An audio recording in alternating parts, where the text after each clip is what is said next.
और उधर रायपुर में पीएम मोदी के दौरे से पहले कांग्रेस का बीजेपी पर बड़ा हमला। कांग्रेस ने जारी की है रमन सरकार के घोटालों की सूची और कांग्रेस की सूची में रमन सरकार के 43 घोटालों के नाम शामिल है।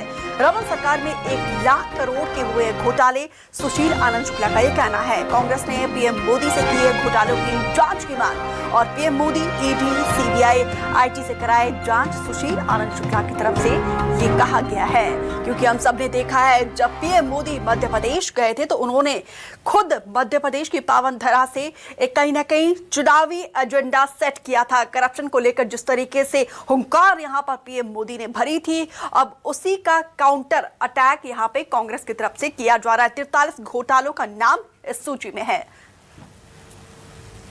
प्रधानमंत्री जी छत्तीसगढ़ आ रहे हैं। छत्तीसगढ़ आगमन के पूर्व कांग्रेस पार्टी उनसे मांग करती है कि रमन राज के 15 साल में जो लगभग 1 लाख करोड़ का घोटाला हुआ था, 34 से अधिक घोटालों की सूची आज हम आप सबके सामने प्रस्तुत कर रहे हैं। इसमें से 6 घोटाले ऐसे हैं जो सीधे सीधे मनी लॉन्ड्रिंग की श्रेणी में आते हैं।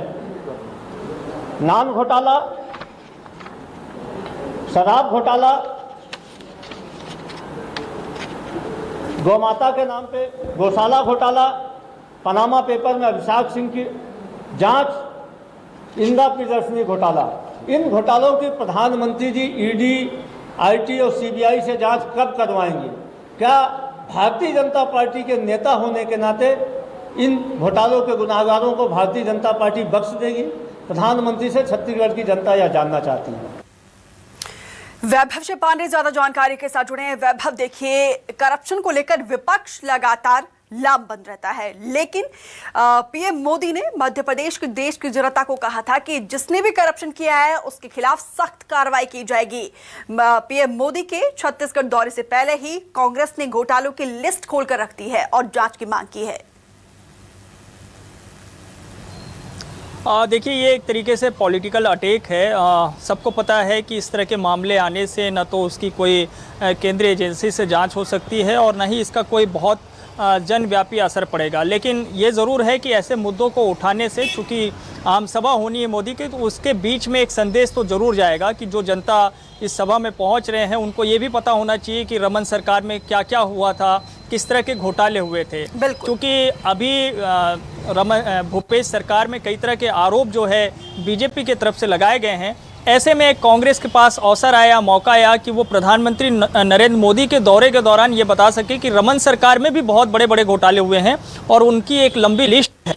तो आज इसको जारी किया गया है जिसमें 34 घोटाले का जिक्र किया गया है और कांग्रेस लगाया गया कि छत्तीसगढ़ में रमन सरकार के 15 साल में 1 लाख करोड़ से अधिक का घोटाला हुआ है और इनमें से 6 घोटाले ऐसे रहे हैं जिनका सीधा जो है जुड़ाव मनी लॉन्ड्रिंग से होता है।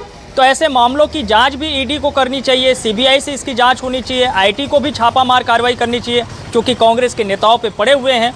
तो एक पॉलिटिकली जो दबाव बनाने की कोशिश है या फिर मनोवैज्ञानिक ढंग से बीजेपी के नेताओं को जो है एक असर डालने की कोशिश है और सभा से पहले जनता के बीच में एक माहौल बनाने की कोशिश है। शायद कांग्रेस उसी में जुटी हुई है और ये इस तरह के सियासी वार चुनाव के देखने को मिलेंगे, चाहे वो बीजेपी की ओर से हो या फिर कांग्रेस की ओर से।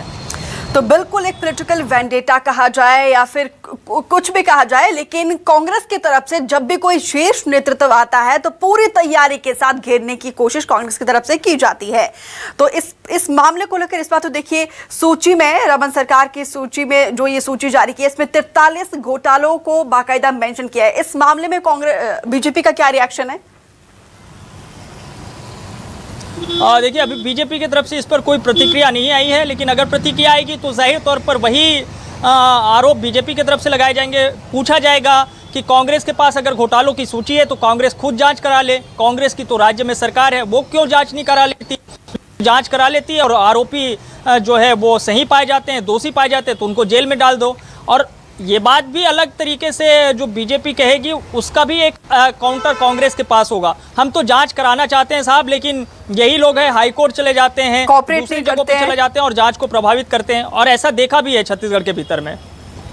तो ठीक है, तो वार पलटवार का दौर शुरू हो गया है और देखना कहीं ना कहीं यहाँ पे कांग्रेस की तरफ से एक मजबूत काउंटर किया गया है। फिलहाल विस्तार से जानकारी साझा करने के लिए वैभव आपका बहुत बहुत शुक्रिया।